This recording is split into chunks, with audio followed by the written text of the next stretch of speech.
musical linguistic objects.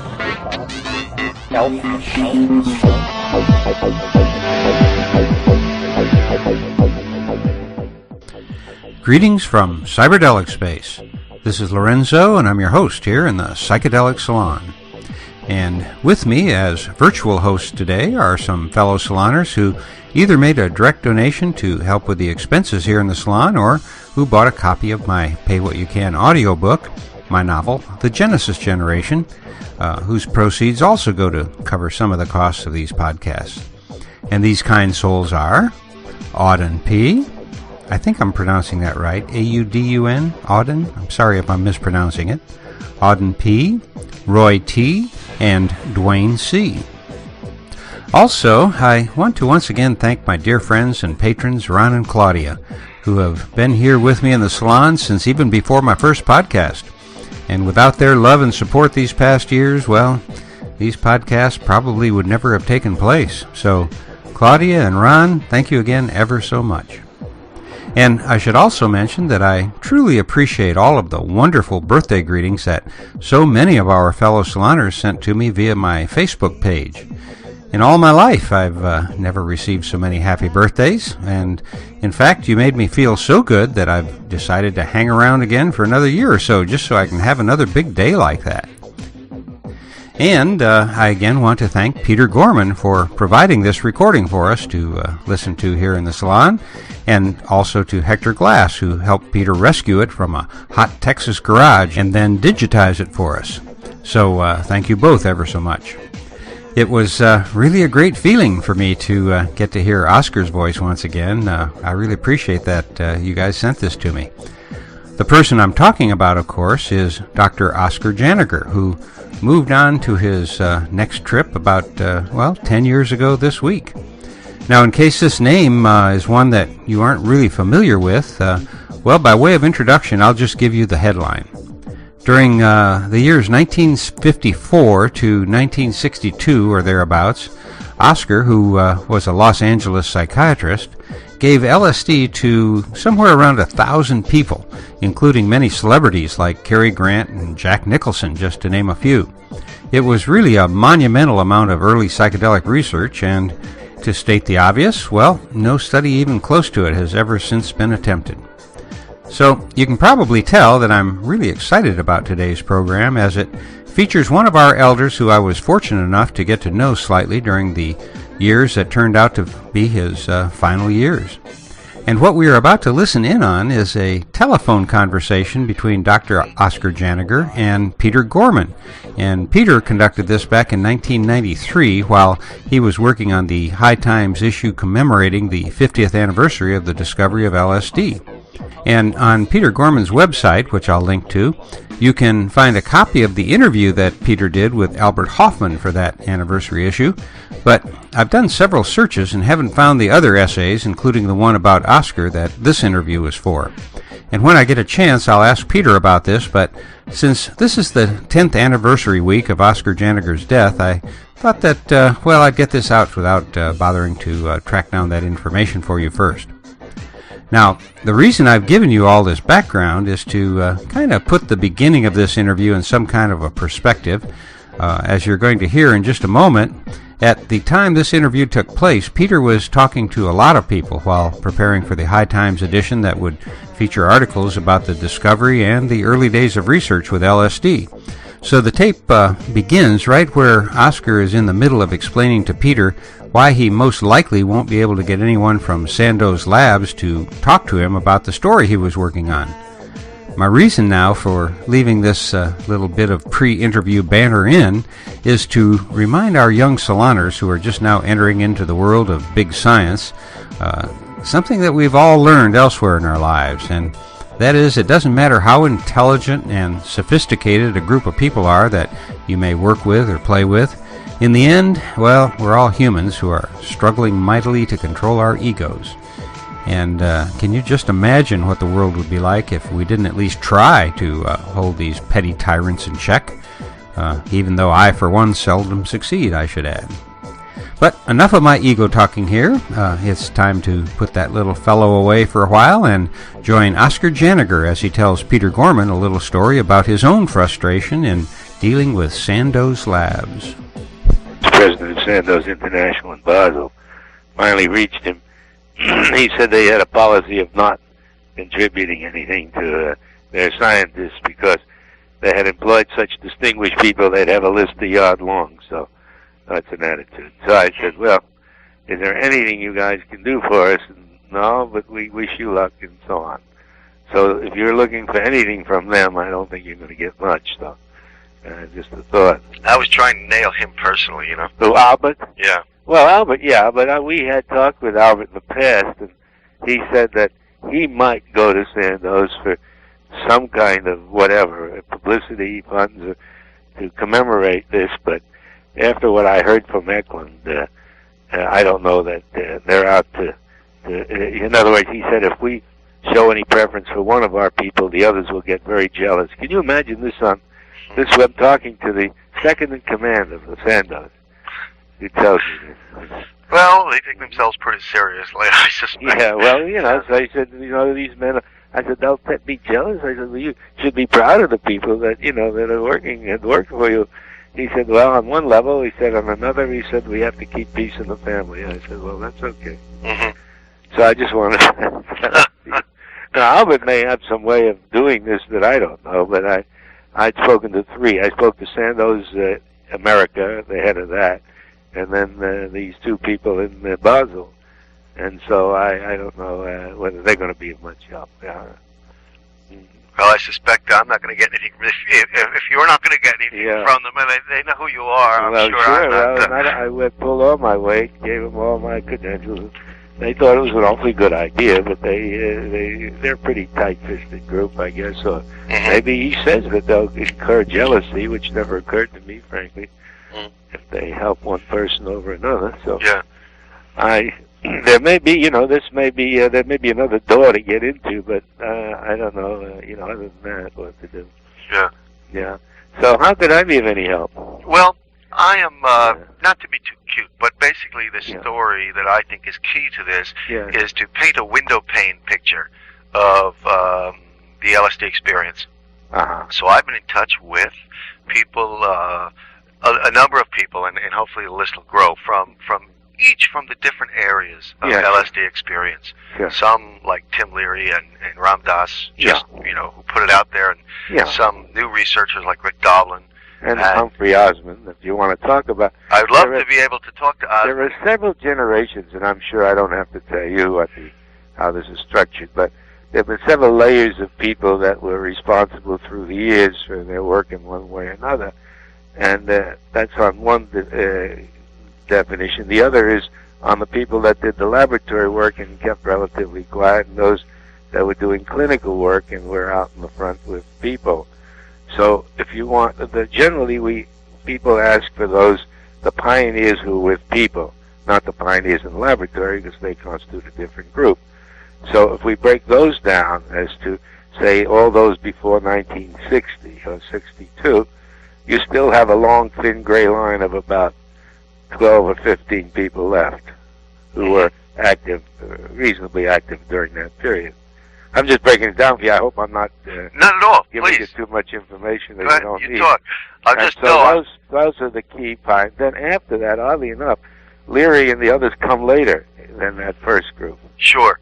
Yeah, that doesn't matter. I mean, I'm not saying each of them are important, but for general purposes of the context of this, that's about the way. And then, of course, obviously the ones before that who are now posthumous, like Sidney Cohen and Aldous Huxley, they would be in that original group who had since passed away.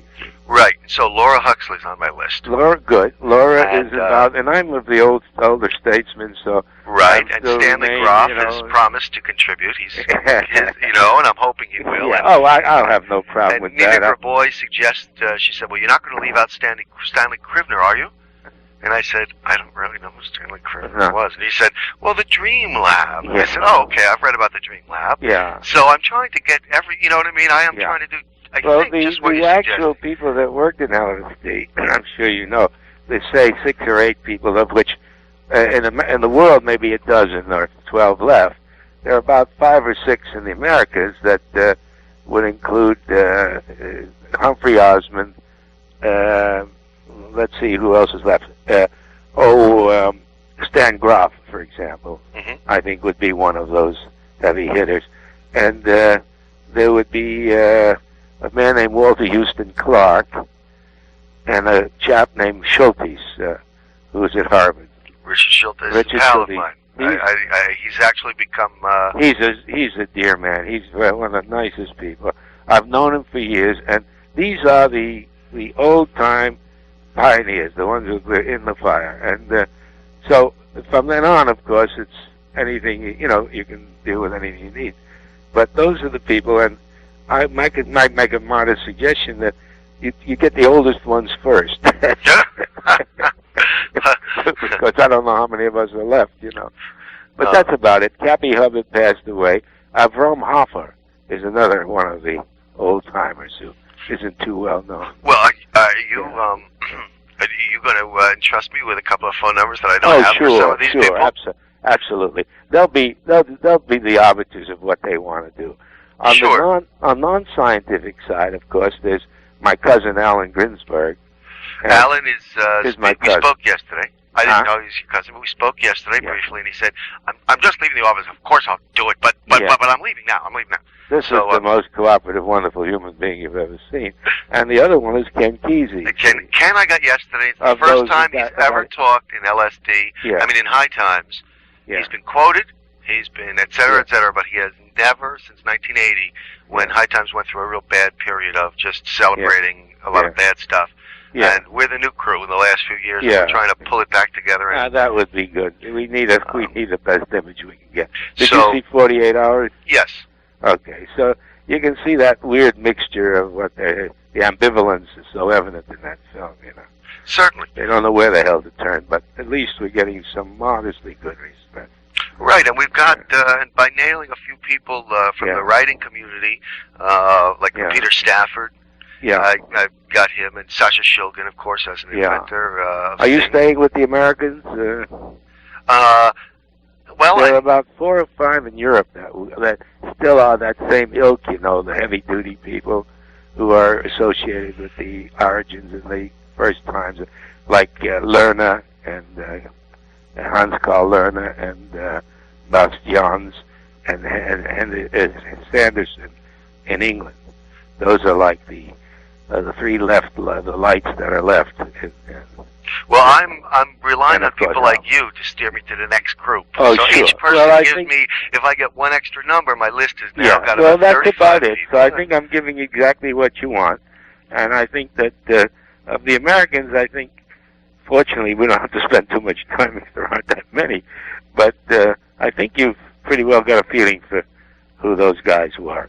There's one very, very interesting man who is not really well known, but who has played an enormous role and is still alive, a man named Nicholas Bercel, B-E-R-C-E-L. And to the best of my ability, and I've known him for years, he was the first American person to use LSD. Having gone to Europe, he was a part of the European extraction. And his distinction, among others, is that he, I think, was the first person to have that substance in America and to use it. Mm-hmm. So, well, I've got Howard Lotsoff, the first American arrested for LSD. Who is that? Howard Lotsoff. Is the first American arrested. That's a distinction. He was arrested 4 hours after it was made illegal. Is that right? He actually is the fellow who now is working with Ibogaine. Yeah, I know him. Oh, okay. I know him well. Yeah, he's called and been here. No, that's fine. And a gentleman named Kurland, of course, who runs that place in Maryland, The one in the movie that you Spring saw. Grove. The Maryland Psychiatric Hospital, whatever it's called. Yeah. He'd be another of the old-timers.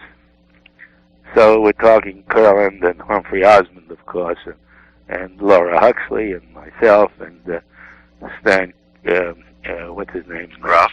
Groff and one or two others whom I might have missed, but that's about it. On our letterhead, by the way, of the Hoffman Foundation, it would be very helpful. We have a list of just about everybody in the world that has some reasonable application of LSD. Have you seen that? Do you get our copies of the bulletin? Nope. You don't? We're not on the list. For heaven's sake, we have to correct that right away. We publish a bulletin, and in it there's a list of everybody that's really been involved. Now, do you get our magazine? No, I don't know. Well, then the Albert Hoffman Foundation ought to get it. So sure. Send me yours. I'll send you mine. Oh, okay. I'll put you on the list. Well, we should do that right away. What is your address? We're at 235 Park Avenue South. Park Avenue South. New York, New York. Yeah. 10003. Now, are you guys doing all right now, or? We're doing very well. Yeah. It's actually a little bit frightening. We're actually doing very well. Percentage of sales is really in the top of any magazine. Yeah. Actual print run is probably $250,000. That's I think we're selling about 125, 135,000. That's great. And I'm hope like you that we are. We're trying to put the whole thing on a better footing now. We think we have a chance to really learn from the past and put out a better image of what this stuff can do and be reasonable about it, and I know you are doing the same. Well, we're trying. Yeah. We had a breakthrough recently. I mean, a few breakthroughs, and you're probably getting the same, but with the interest in, new interest, for instance, in medical marijuana, we've been getting calls from all the TV stations, and the same when we did the forfeiture series recently. Yeah. And it was a good, hard job I did, and that suddenly you're saying, wait a minute, CNN is calling us to get that series when they're putting their forfeiture. Somebody's out there saying, hey, we're paying attention a little bit. Oh, we feel that too, and of course you probably know all about the recent, at least restriction to some extent of the research protocols that have been trying to get in for years. The one Grob's protocol for MMDA and Strassman's for DMT and so on. So the government is looking a little bit more favorable at the research proposal, clinical research. Right.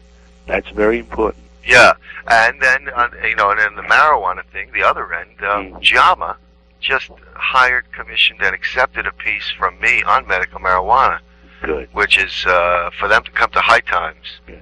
You know what I mean? So yeah, we're hoping that there is a change, at least a little bit more realistic view. And of course the Swiss experiment, which had its ups and downs, I suppose, but is still limping along, Mm-hmm. But we hope it'll get better. You've probably been following that, I'm sure, about the legalization of Swiss research in Switzerland. Yeah, we keep our eye out. Keep our eye out. Probably not as closely as you, and sometimes the research stuff doesn't quite, goes over my head. Yeah. A couple more names from the for your consideration would be Lester Greenspan at Harvard, who's a wonderful man and been on drug policy work. That will now, you see, one of the things in this, we sent out to our membership whether we should begin to encourage a shift in policy. Our original policy was simply an information center. We were accumulating everything. We had all the reports and private papers and the right of all these people, but we strictly kept it neutral. But of late, the membership and the board has been agitating towards a more positive attitude about lobbying a little bit for reform and research and so on. So I think this is in the wind, the feeling that it's all right to say, fellas, let's see if we can get this stuff back and some legitimate use and so on. So that's the change, the shift in attitude. We're a fairly conservative group, and we're very strongly considering taking a more active political stand. As per our membership, that's what they want us to do. Mm-hmm. And we have about 1,000 members, and some interesting people involved. So I think maybe. So in any case, you know of Richard Schultz, you know Alex, Sasha Shogun, right? Yeah. And Ron Siegel, who may or may not come forth, but he's a bright man. He's in the middle group, the second generation. There's about 3 generations now. Ronald would be second. The third group are a bunch of kids that we hear from occasionally, some up there in the bridge conference business up in San Francisco. Mm-hmm. There's Andy Weil, whom you probably know. He's on the list, although I haven't reached him yet. Good for you. And let's see who else I could give you. And this, I have most of the people right here, if you're not thinking of Europeans. Marlene de Rios. But that's more with ayahuasca, no? Did she also experiment? No, she did work in both. She was, but her principal work, Betty Eisner, is a really important name. Because for the connection with LSD and and ayahuasca was both Schultes and then Claudia Naranjo. Good. Well, that's right. And Marlene has. They did work in both areas, but you're right. She's also second generation. Betty Eisner is a name you wouldn't hear, who's first generation, who did work with LSD. Lives in L.A. And let's see who else. Alan, you took care of already. Willis Harmon. Do you know about him? No. Willis Harmon? Oh, he's head of a group called the Noetic Society. And he's see, even the people who are proponents go from conservative to fairly liberal. And I would say that Willis was one of our conservative researchers, but a good man, and he should at least query him as to what he would like to do. He's an important person. Bo Homestead, of course, is in Europe. That didn't help. And, I have been in touch with him. Really? Well, he read a paper of mine a couple of years ago, and he liked it, and he called me.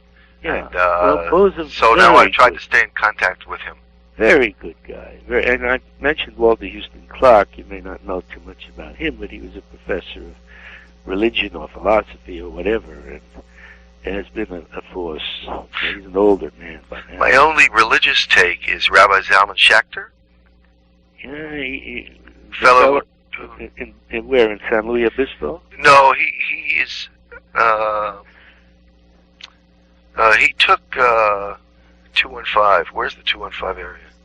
Oh, 205? No, 215. Oh, 215. I think he might just be like Philadelphia or something. Yeah. No, but he took it as part of the Spring Grove experiments for healers.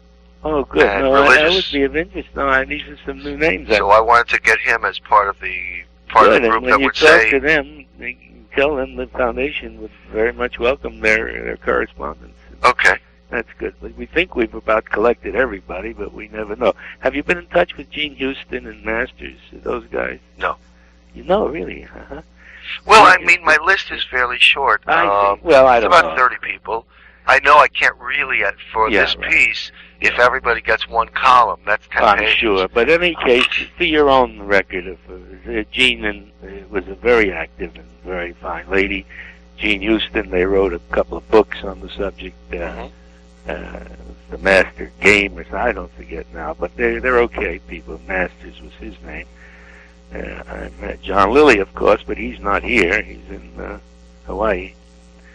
A very interesting man named Arnold Mandel that goes back many, many years, but I think he's too much into academia at the moment, but the name you should know. Brilliant guy. He was professor at UC San Diego for many years.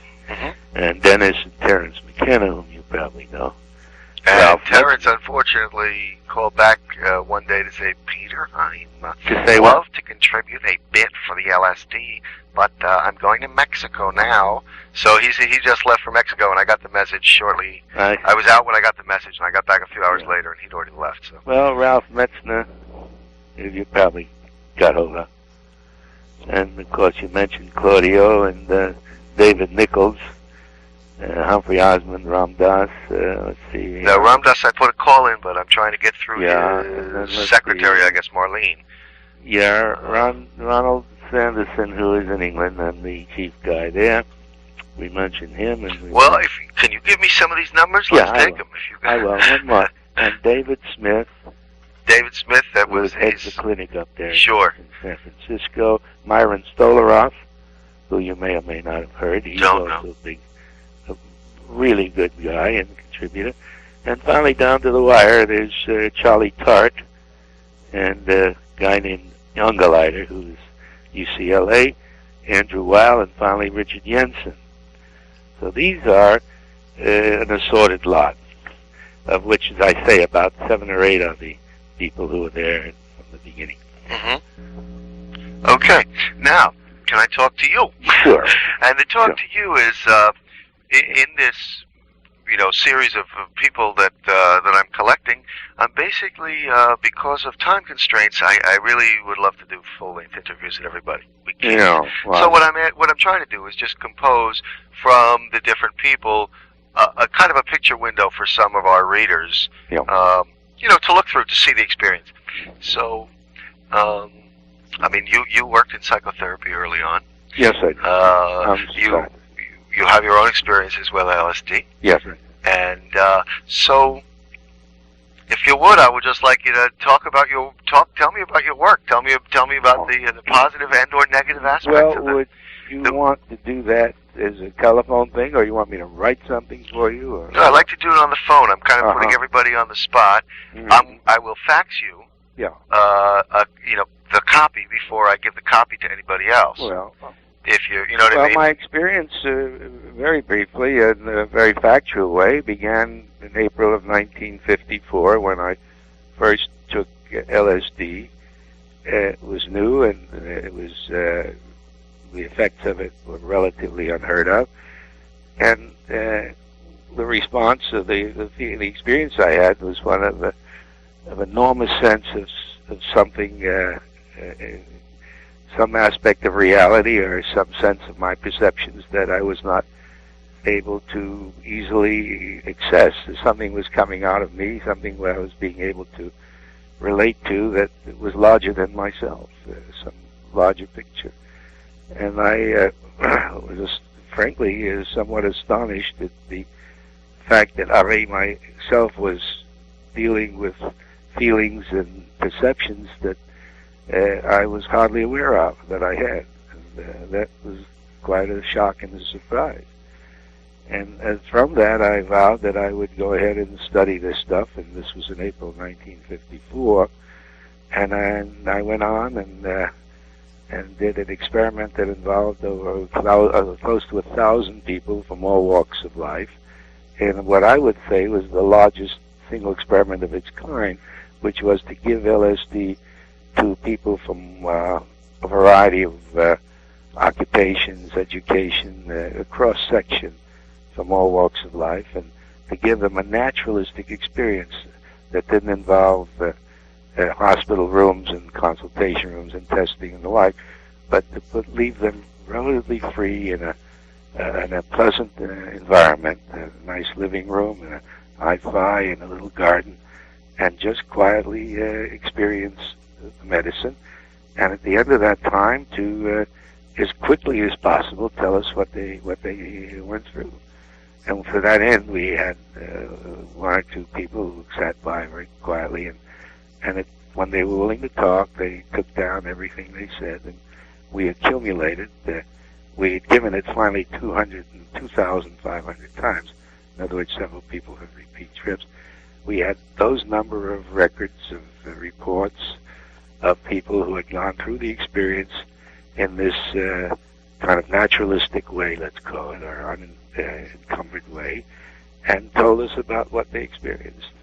And we took those and codified them. We put them on little cards, and we took the first group, the first person, and took down all of the features of his experience, put those on cards, and said to the second person, there are 3 bins. Put in the first bin the one that suits your experience, it's like yours. The second might be, and the third not like yours at all. And after 2,000 applications, we found about 50 to 100 cards in the first bin. In other words, all of them had that experience. That was a way we were beginning to refine the LSD state as 1,000 people from different walks of life experienced it. So we were just wanted to know from a phenomenologic point of view, what does this stuff do to these people and how do they talk about it without interference? And that was my cardinal experiment. In the middle of that, an artist came along and said he wanted to paint something, and out of that grew what I think now is rather well-known experiments with artists, in which we had close to 75 to 80 artists who painted an object before and during the experience. and gave us a marvelous insight into the creative process, as it was evidenced by the use of LSD. So we have in our possession, and had shown this around, of a series of artists and painting this same thing before and during the experience. And so that was another one. And then any number of corollary things we did, identical twin studies, for example, high dose studies, chronic administrations, and just trying to find out what the stuff does. All this was pure Sandoz acid at a time when it was totally legal. And I was getting the material from Sandoz. And your dose was? That was 2.5 micro per kilo, which meant about an average of about 150 micrograms per person of average weight and height. And so that was, and then we took all those reports and began to analyze them for content and so on, just to give us a flavor of what this stuff was like, without touching the data. The data came from the people themselves. We inferred nothing at a time of the world when there were no preconceived notions about it. And we gave them no hints. They took it, made their statements, and that was it.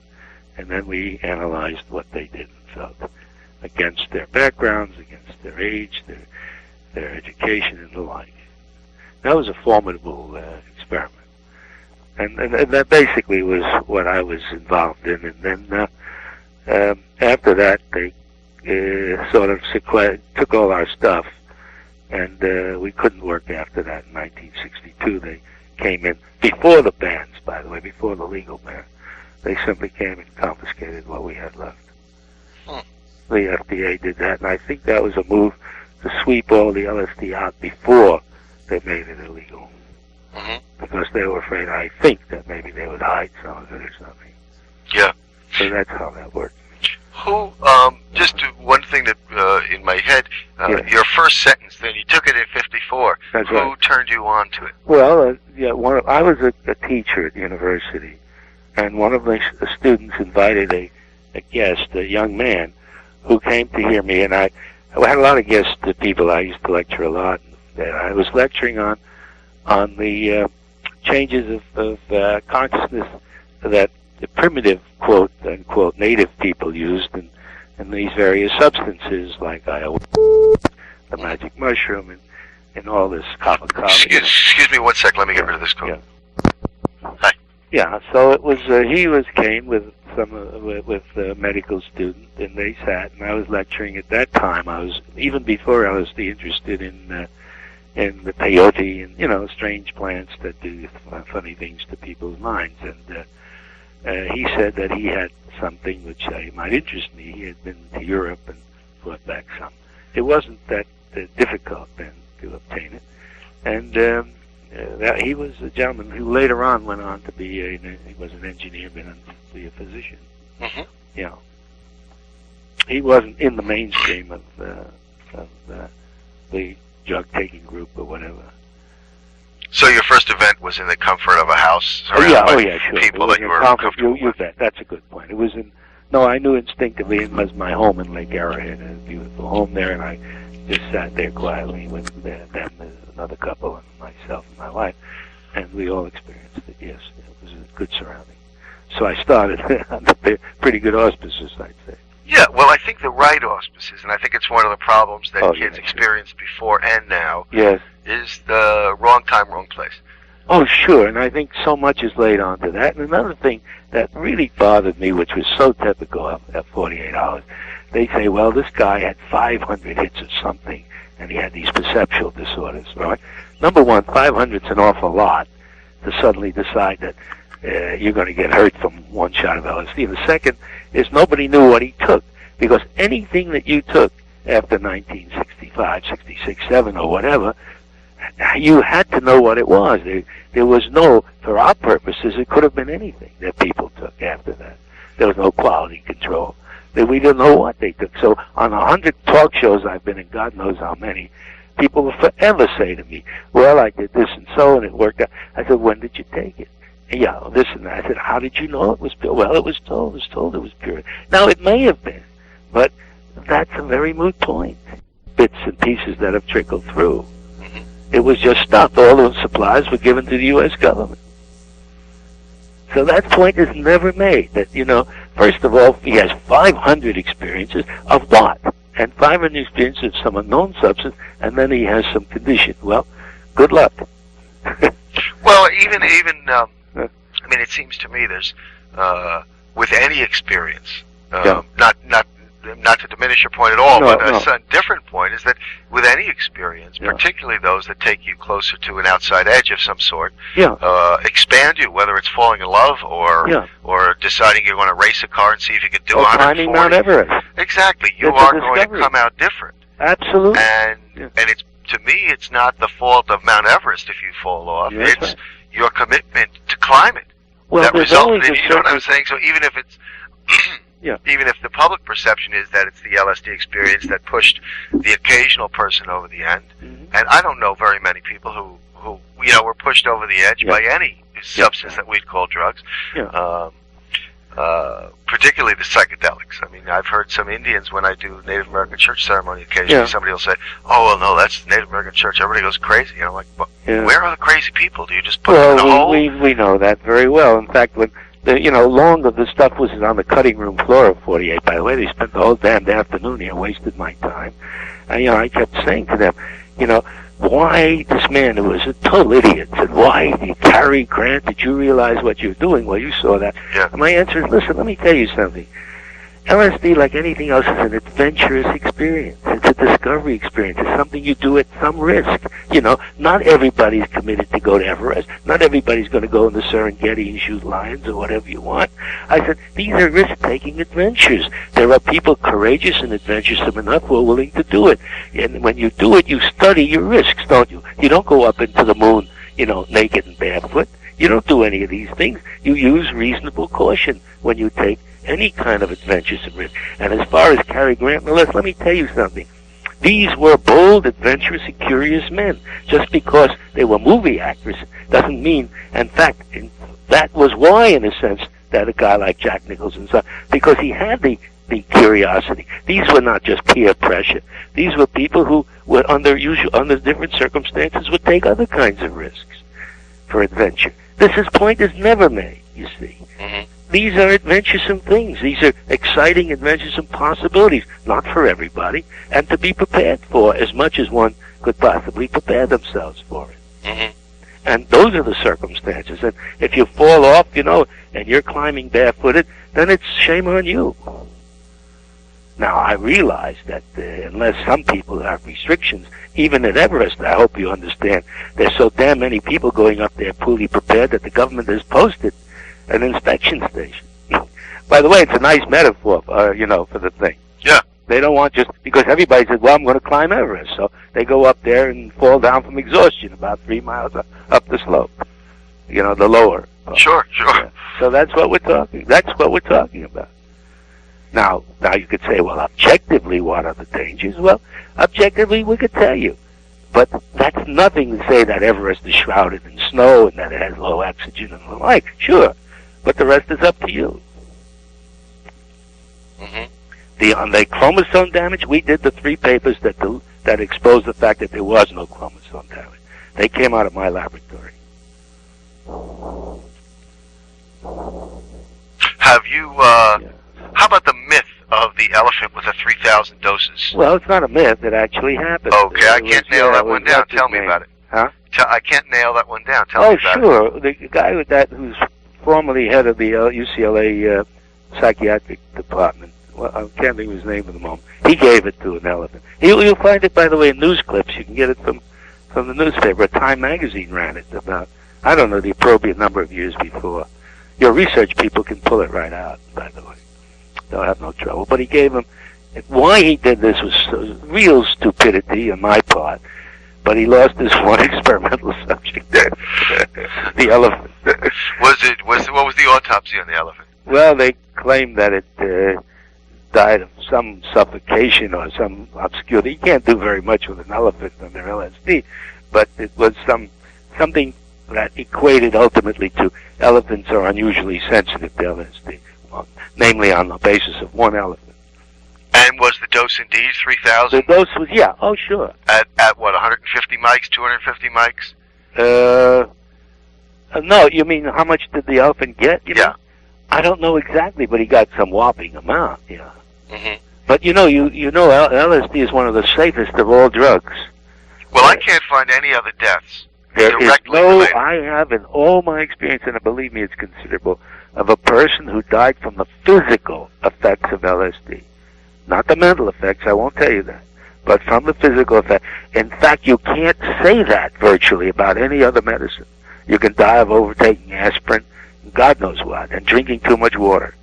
But LSD, there is no, and by the way, there is no evidence of physical death for marijuana either, you know. Right.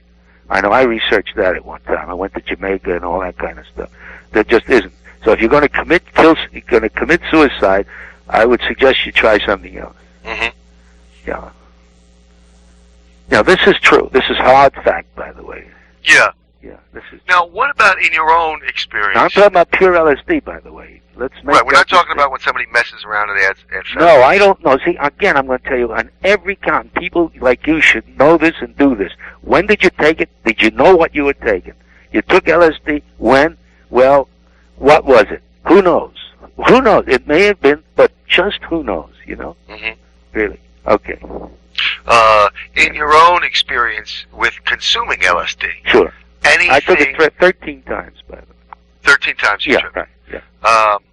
Yeah. Any things that absolutely stand out by themselves? Any Oh, personal yeah. experiences? Incredible range of emotions. The things you'll hear, the reason I don't mention them is that they're almost banal at this time, you know, like reciting a dream, you know. It's the extraordinary wealth of associations, the kinesthesias, the synesthesias, being able to transfer the sensory impressions, the heightened feeling of awareness, the sense of communion and the feeling of it being at one, the unity with things, the cosmic experience, all of those. I deliberately avoid putting on the religious, mystical part of it. These are just phenomenologic. These are things that happen.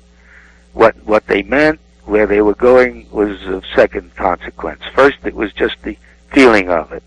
A heightened sense of being in the world, a sense of immediacy with your environment, a feeling of narrowing the moment down to that single intrinsic feeling of communication between you and the world around you.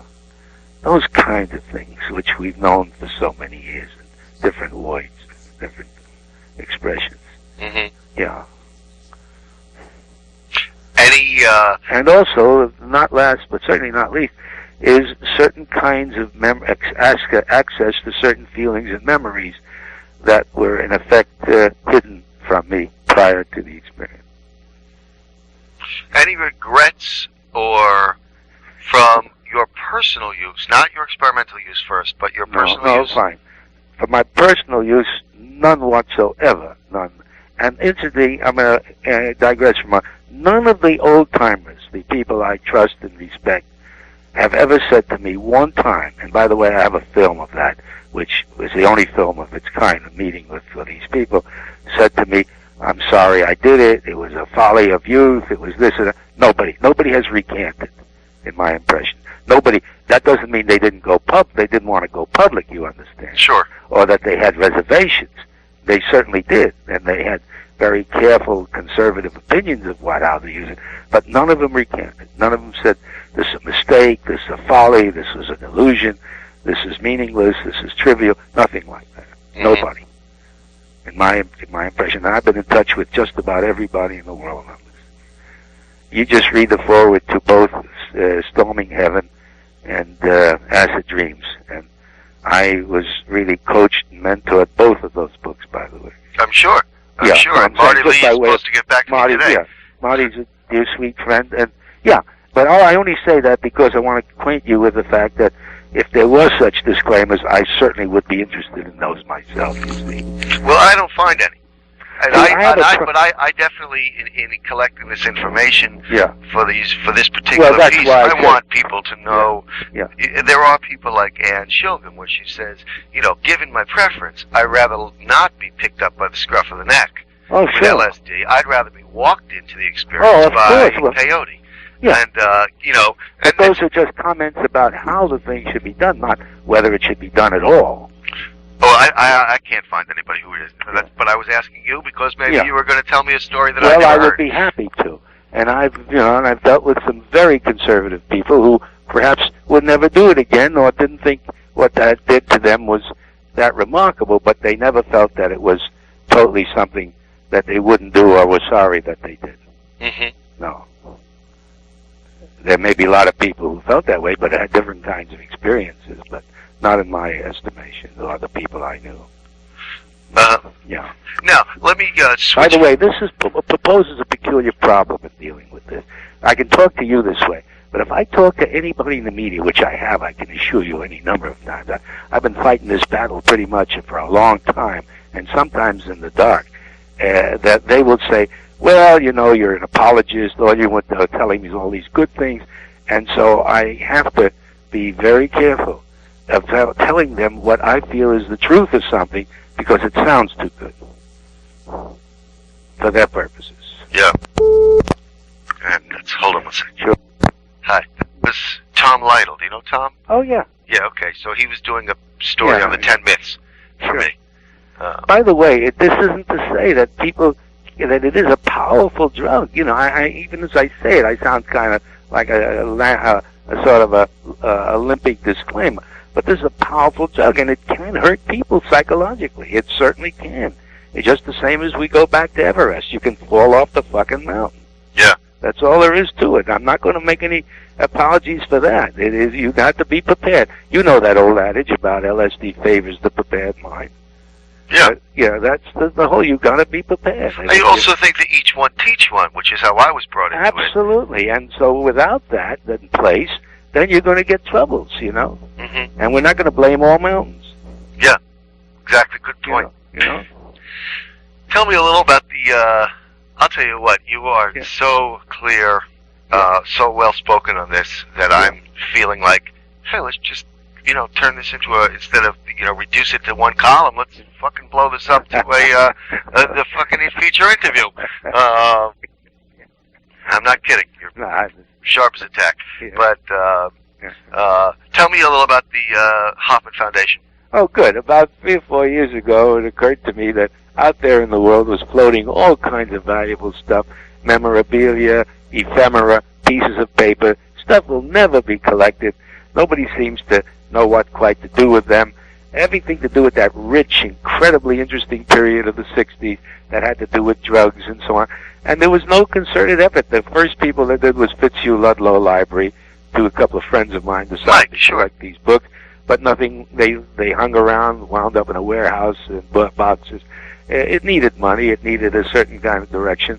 They didn't have a container that is a political and economic container to put it in. So we decided to bring together all these worthies from those years and tell them we want a place where this stuff could be stored for future reference, and at 100, 200 years from now, they'll be looking back and thinking, my God, what a golden age, how come the people didn't chronicle this more closely? Like we feel now about mesmerism and some of the stuff we wish we knew about the early days of hypnosis that we don't know about. Mm-hmm. So we were in a real important era of change, and this is an incredibly important group of a lot of information out there. So I said, let's collect it. If nothing else, we'll put it together, codify it, maybe get a couple of computers, put a database out, and above all, put it in a place where it won't be harmed and will be there for posterity and for people who want to come and research just like yourself. And so 3 years ago we started, and we put together the advisory board and so on, collected some money, and now have a sizable collection of these things codified through the various computer stuff we have and so on. So we were basically a repository of information. And to that end, a couple of people have called us, like the Supreme Court, one of the cases wanted some information, which we gave them. We became an amicus curiae, or sometimes we'll have people come because they've been guided by, say, we don't know where else to find this stuff. The libraries are remarkably short of material, by the way. even the prestigious UCLA Medical Library, there are a few threadbare, stain-worn copies of these stuff, and that's all there are. You can't get hold of anything. Sure, there are private libraries where people have them, but very little in the public libraries. So we have that information, and essentially that's where we were. But it wasn't it was a kind of a static thing. So we didn't, we couldn't people aren't going to give that much money to a library, whatever, even though they see the value of it. So we limped along, managing, however, to hold our own. And, and we put out a few newsletter and some reports and reprints for sale and that kind of thing. And now the group wants to go a little more active, and they say, fine, we'll change the purposes which we originally set down, and let's try to pump for some change in the laws. And I said, well, we'll look at our charter, we'll see whether we can do it, and that's precisely where we are right now, looking at that change. Mm-hmm. We've polled the delegation. They all want to do it. I think it's the wind. I think the tides are changing. After 20 years after I did my work, I went virtually underground. I'm not the best known of the people of this group that you talk with, but because one of the things I did, I was a teacher, and I had other research projects, really big ones that I was involved in, and so I took everything. I must confess, I was a little put off by when they came in and confiscated my stocks and stuff. They sort of preemptorily, And then I put everything away and said, screw it. I'll just keep it undercover, and that's it. So for years, that stuff was untouched. I never looked at it, never did a thing with it. Did you just teach during that time? Oh, yeah. I was teaching. I did research.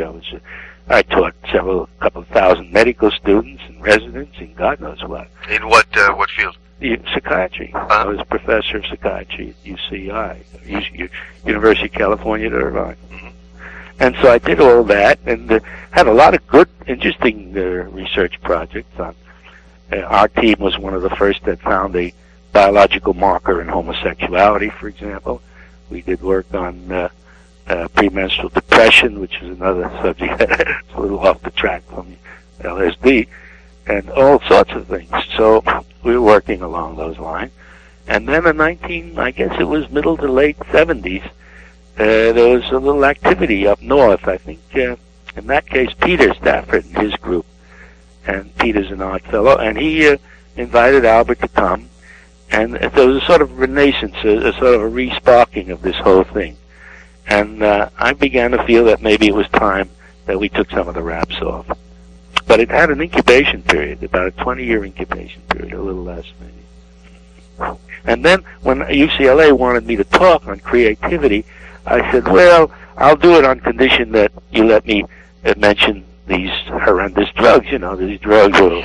And I may mention them favorably. Oh, well, we'll have to think about it. And then they met, called me back and said it was okay. And when that happened, I said, well, the light is beginning to dawn again.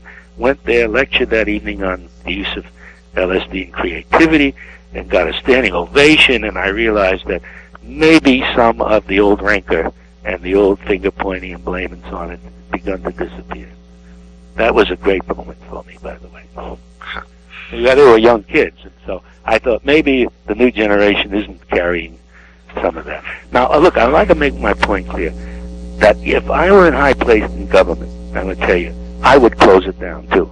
Just want you to know. I'd close the damn thing down. It was just getting crazy. It was getting crazy. We stepped into something we knew nothing about. The government was puzzled. Everybody was. Nobody expected the damn thing to leak into the streets the way it did, create havoc and so on. There were no provisions made for how to take it, what to do with it. It ran willy-nilly, And I call it a kind of firestorm of this stuff. And what happened eventually is that, they dug their own grave, just like I'm afraid it'll happen now with their raves and all that shit, It'll just, so there's a line between even the most liberal person that says, gee, this is a wonderful thing, and someone says, yeah, but if they open the trail to Everest and the people start falling off the mountain, then, we can't have that, And then the legitimate climbers won't have a shot at it. Right. So that's what it is. So I want you to know, I'm not sanctioning. That's where Tim and I sort of part. If you read Flashbacks, he has a whole chapter on me there where we first met. He came here because I was doing the work and wanted me to be his research director. And at that point, I simply had too many other things to do. And so he went down to Zihuatanejo, and I didn't go. I just felt that, not because of anything personal with Tim, but I simply couldn't get involved in that at that time the way they were setting it up. Mm-hmm. So in any case, all I'm saying is that there were, I don't hate the word abuses, but they were sort of mismanaging this thing, or mishandling it. Which anyone would agree, really, that if you take 200 mics and get in your car, and get down and see a Grateful Dead concert, and then go careening through the streets, with a couple of belts of booze, that isn't exactly the most social situation.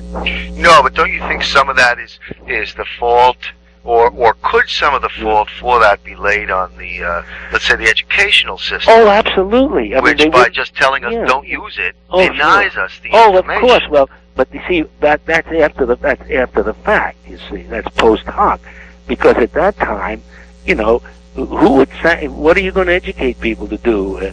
Get out and say, hey, fellas, this is the right way to take LSD. Your voice would be drowned by people saying, turn on, tune in, and drop out, Mm-hmm. There was a tremendous wave of anti-establishment, freedom-oriented behavior that said, we know what to do, fellas. We've listened to you guys long enough. We got something finally we can do ourselves, Yeah. So if you were the educator now writing the pamphlet, what would be your... At that time, you mean? No, now with the second wave. Oh, what would be your 5 things? Well, gee, I could write the damn thing. I could write 2 or 3 wonderful pages. Look, if you gotta take it, if you want to take it, heck, it's no more than saying if you're going to ride this airplane, make sure you check 1, 2, 3, 4 out, otherwise you'll fall to the ground. I mean, I could write a wonderful paper that wouldn't be biased at all, that would simply say, these are the dangers, these are the things you look for, these are the advantages, this is what you have to do. Respect it, it'll respect you. You don't respect it, you tweak the dragon's nose, he's going to bite you. He's not going to hang around. He'll bite you. The Indians knew that. The Indians, when I did my work, on chromosome damage among the Huichol Indians, which was a landmark paper, by the way, we went down there and took blood samples of the Huichol. The first time this was ever done. It took me 2 years to establish contact with the people of the tribe and the Mexican government, and then flew up the samples to City of Hope where they did chromosome studies. And so during that time, and found none. We found there was no. That was the landmark. We found no chromosomal breaks, and all that bullshit was. I'll call it was people looking for what they were looking for. Mm-hmm. But what I could tell you is that I would say to people, there's a right way and wrong way of doing this. From old timers who are not trying to steal your precious incentives and your spontaneity away from you, but these are you want to have a good trip. This is how to do it, or at least have a reasonably secure one. Well, what would they be? Well, the setting. You already almost preempted me on that by telling me that you want a nice home or a place that's familiar to you, a place where you have some degree of security and a feeling of personal connection, and you certainly want to be in a place where you could option to be in nature if you wanted to, or have available music. Music is an extremely important adjunct to the experience, or music, and have around you, if necessary, one person who is familiar with the experience, who you can somehow feel some sense of security or camaraderie with, and have that person available to you at your particular request. And these are just minimal sort of requirements, and to go into the experience with the knowledge that you're facing some rather remarkable and unusual experiences. We think that in the Eleusinian mysteries in Athens, where the damn population of Athens poured through the mysteries of Eleusis for maybe 500-600 years, where they had these experiences, we assume, if you read Hoffman's books, that they may have been given a potion of some kind. We could find in that a wonderful model for the way Sid Cohen and I and the other bellwethers of this movement were thought about, like Huxley and Alan Watts, by the way, who was all of these people were subjects of mine, and to say, what would be the best thing? How could we have an ideal setting for people to go and have this as a quiet or reflective experience or whatever you wanted that would be free of potential harm and danger to the person? And if we look at the Eleusinian setup, the best we know about it through Alcibiades, who was one of the Roman generals at the time, who shouldn't have bespoken himself, but he did, because it was considered bad form to talk about these mysteries. I believe he's a Greek general.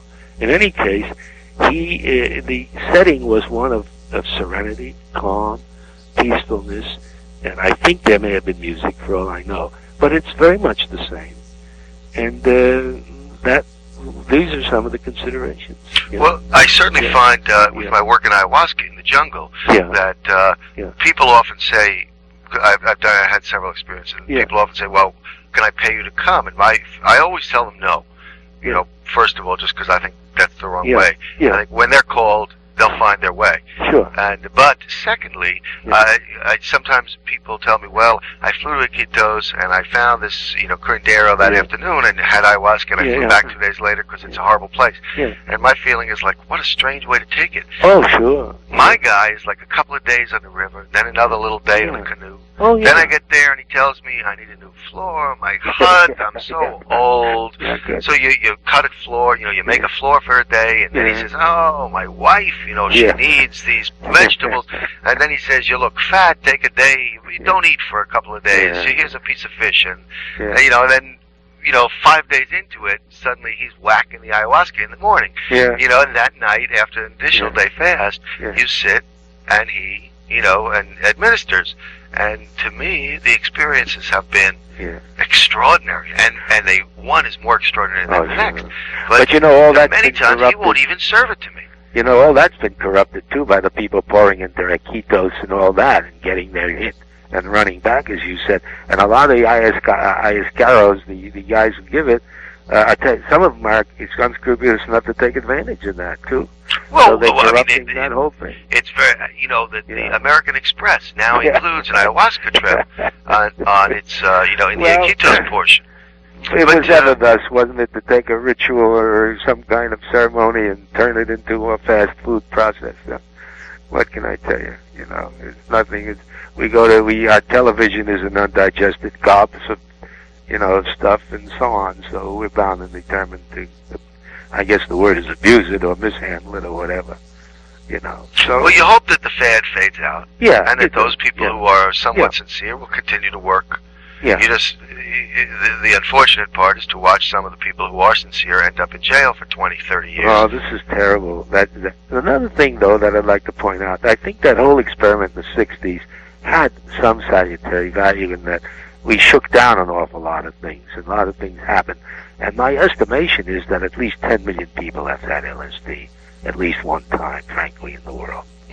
And I don't know, that's a figure that's maybe stand a lot of scrutiny, but there've been, if you count the number of people, that were at the big rock festival, how many were there? Woodstock? Yeah. 500,000 right there. Now, let's say at least half of those people had LSD. I was one of them. I'm telling you. So already the figures are not so outrageous, right? And so in any case, what we're dealing with is the fact that there are people who have gone through the experience and constitute a kind of a group of fairly level-headed people at this point who come to us at the foundation. And this is extremely interesting. There are people I meet, for example, what do they call those baby boomers and so on, who come, well-to-do people and lawyers and doctors and people in middle life and so on, and who just know, and who support us, sometimes clandestinely, surreptitiously, but who have a feeling for it. And I think they lend a kind of basic stability to the situation, because even as the kids get nuttier these days, it's not as nutty as it used to be. There's a different feeling about the excessive amounts of LSD, which people are not taking, by the way, like they used to. They take it, but they're not. Now, I may be just, talking through my hat, but I would like to believe that. Well, we had a shakedown cruise in the 60s. I recently did somebody from Houston Post or something called me at High Times to ask about the LSD, and I had said it seemed to me that instead of saying that the people who are making it are trying to poison the kids, the point should be made that people who are manufacturing 50 and 100 mic doses, which are very mild and relatively very controllable compared to 250 or 350 mic hits that we were eating sometimes back then. Yeah. So, for if maybe somebody would have said, well, it's say 250 mics and you eat 3 of them over the course of a 12 or 14-hour period, that's 750. You'd have to eat sometimes, 7 or 15. Yeah. So it seems to me those manufacturers are showing a great deal of restraint and respect. Yeah, and also I think the kids are somehow getting that information somewhere that you don't have to beat it to death, or you don't have to, like in the early days, it was like, who's going to take the most, and do the craziest things. And some of that, I think, is worn off a little bit. Some of that sense of the reckless for its own sake, I think, is worn off. I'd like to believe that in any case. Mm-hmm. In other words, it's been kind of there's been a surfacing, kind of an infrastructure of how with all the abuses, the things that were used, and somehow more stable kind of feeling about it has incurred. That may not be true in the longer run, but we'll soon see how it is. Mm-hmm. Yeah. So these are some of the, my recollections. And, of course, I don't mention the counterculture, which had a whole life of its own and impinged on this in every which way. We're still wondering about that. Were we the catalyst for the counterculture? Was the counterculture somehow encouraged the advent of LSD use and back and forth and so on? So my cousin would be a better person to address himself to that, I think, and so on. But my own role is it was a rich and wonderful and exciting time. It was a time of change and internal change. It was a time of being able to see the world in a way that allowed you for much greater tolerance for ambiguities. Much greater. At a time when people began to see that what was laid down for them as obligatory reality was not obligatory. If it becomes legal or with the constraints looking like they're dropping, would you begin new experimentation? Well, I'm getting on, I'm 75, and what I see myself as a kind of elder statesman, I would be happy. That's why I was a little miffed about the Swiss, who are younger people, who went in and started their experimentation without consulting the elder statesmen. They should have had 3 or 4 of the old-timers get together and say, hey, fellas, we went through this. We're going to save you a lot of hardship. I don't care how smart you are. Yeah. And they didn't do it, and they paid a price for it. Yeah. So that's what the role I see myself in. There's a sort of a gentle, reasonable guiding hand on it. Mm-hmm. You're listening to the Psychedelic Salon, where people are changing their lives one thought at a time. So, for any future historians who may be listening to this podcast, now you have quite a litany of some of the more notable early pioneers of psychedelic research right from the mouth of someone who was there. And while all of these names and talk of the old days may not be of great interest to some of our fellow saloners, I still think that it's important to keep in mind, the next time you drop a few tabs of acid, that there actually is a lineage of use of that sacred sacrament that can be traced directly back to the very first time that a human being ingested that magical substance. And wouldn't it be lovely if we were able to trace a similar lineage with something like ayahuasca? My point being that there's a vast difference in the length of time that humans have been using certain substances to launch them on psychedelic journeys compared with some of the newer ones. With ayahuasca, you'd have to go back several thousand years to discover the names of the early pioneers with that elixir. And for cannabis, I'm told that archaeologists have discovered evidence suggesting that it was used as far back as the Stone Age. Maybe it was the Stoned Age, huh? So put that in your pipe and smoke it if you're one of those misinformed prohibitionists. You just say no, people. Actually, none of them ever listened to the salon, so all I can say is that maybe putting a little cannabis in a prohibitioner's pipe is possibly exactly what they could use to turn them into more civilized humans. But I digress again. Now, one of the other things I really feel I should mention about Oscar was that he was also a regular attendee at Kathleen's great salon that she hosted in Venice Beach for over 7 years. And as you've heard me say before, those sessions turned out to be one of the main places on Earth that were frequented during those years by many of our most important psychedelic elders and youngers and I guess all of us in-betweeners. It was a really wonderful place to gather each month, and if you've heard or read my novel, The Genesis Generation, you'll recognize Kathleen's Salon as the place where I set the scene in Chapter 9, which is titled Caitlin's Salon. And a final comment about the real thing, Kathleen's Salon, is the interesting little fact that for the first few years, that monthly event was officially known as the Albert Hoffman Foundation Monthly Potluck Dinner, which also accounts for the appearance each month by so many notables in the psychedelic community.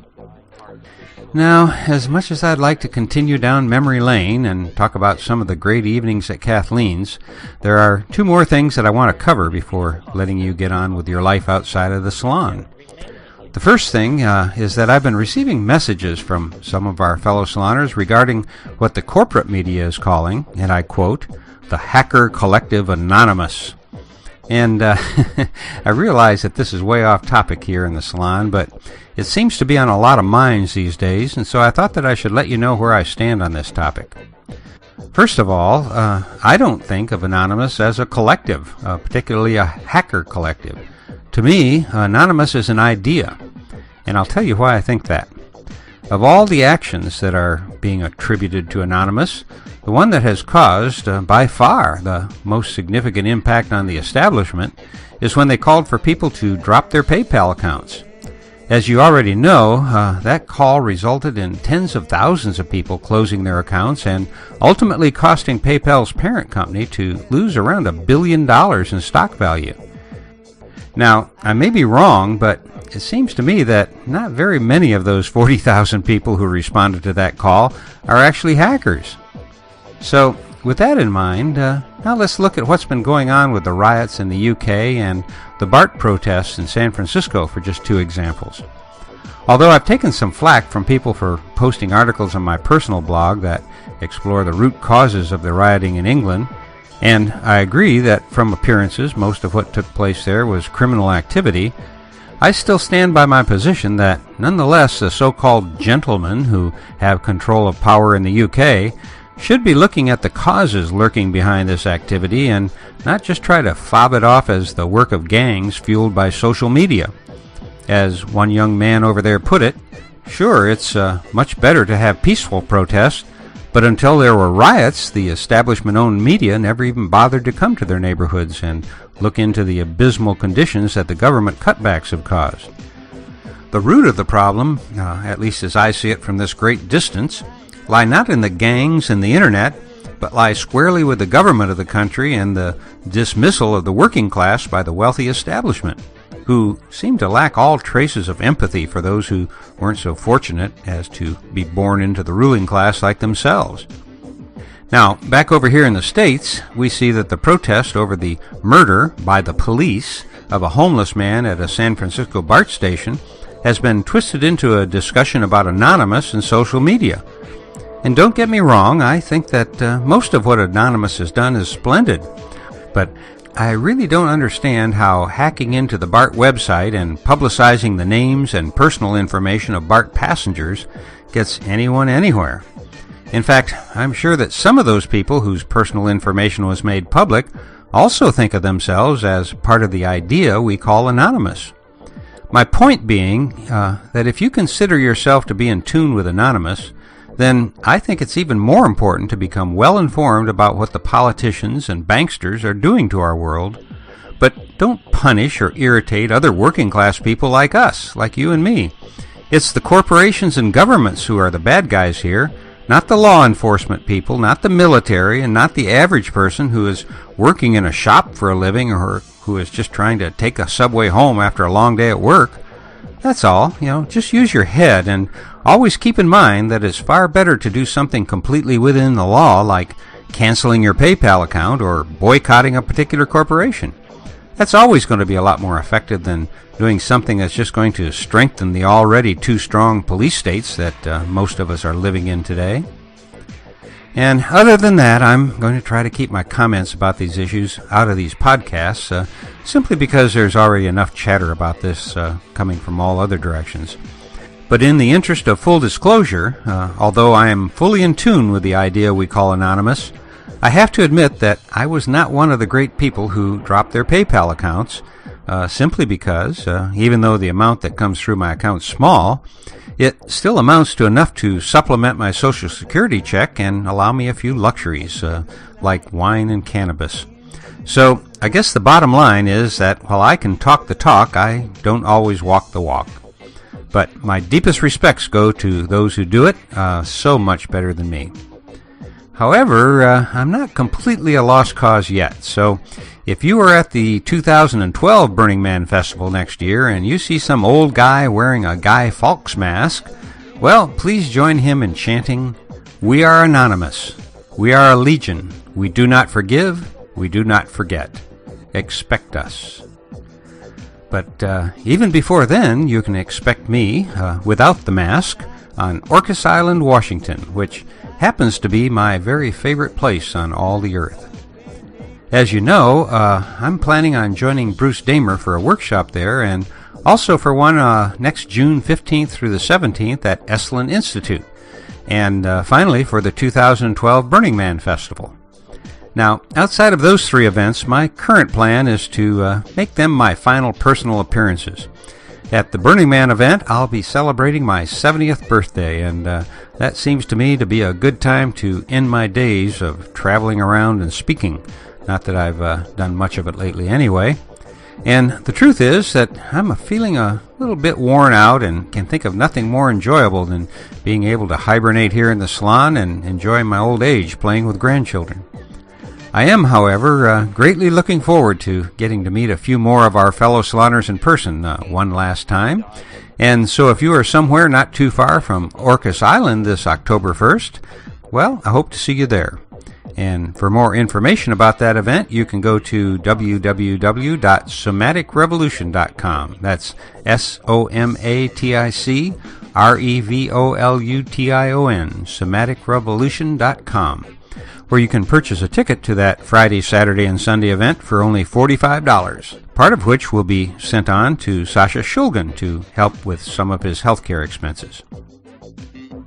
Well, that's going to have to do it for now, and so I'll close today's podcast once again by reminding you that this and most of the podcasts from the Psychedelic Salon are freely available for you to use in your own audio projects under the Creative Commons Attribution Non-Commercial Share-alike 3.0 license. And if you have any questions about that, just click the Creative Commons link at the bottom of the Psychedelic Salon webpage, which you can get to via psychedelicsalon.us. And if you're interested in some of the stories that may or may not have led you and me to where we are sharing this moment together right now, well, you can read a few of them in my novel, The Genesis Generation, which is available in Kindle and other ebook formats, as well as a pay-what-you-can audiobook read by me. And you can find out more about that at genesisgeneration.us. And for now, this is Lorenzo signing off from Cyberdelic Space. Be well, my friends.